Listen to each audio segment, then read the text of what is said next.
শিক্ষা উপদেষ্টা হিসেবে শপথ নিচ্ছেন। আমরা সরাসরি চলে যাচ্ছি সেই শপথ গ্রহণে। আমি বাংলাদেশের প্রতি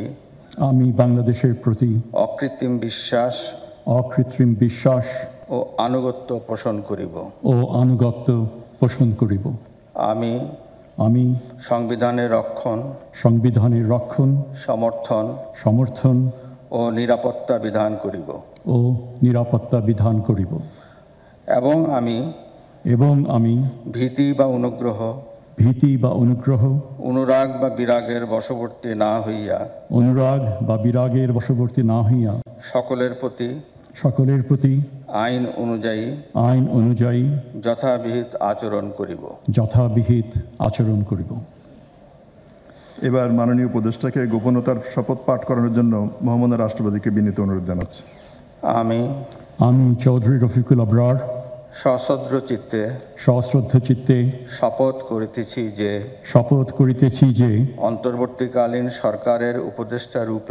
অন্তর্বর্তীকালীন সরকারের উপদেষ্টা রূপে যে সকল বিষয় আমার বিবেচনার জন্য আনিত হইবে বা যে সকল বিষয় আমি অবগত হইব তাহা উপদেষ্টা রূপে যথাযথভাবে আমার কর্তব্য পালনের প্রয়োজন ব্যতীত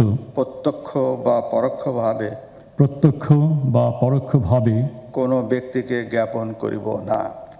ব্যক্তিকে জ্ঞাপন করিব না বা কোনো ব্যক্তির নিকট প্রকাশ করিব না।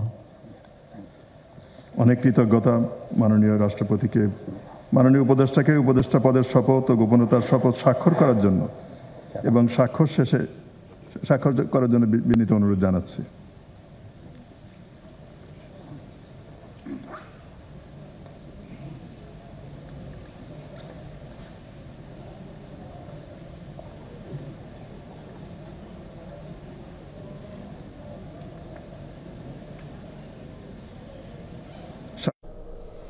দেখছিলাম আমরা এইমাত্র অন্তর্বর্তী সরকারের নতুন শিক্ষা উপদেষ্টা হিসেবে রাষ্ট্রপতির কাছে শপথ গ্রহণ করলেন ঢাকা বিশ্ববিদ্যালয়ের অধ্যাপক ডক্টর CR আবরার।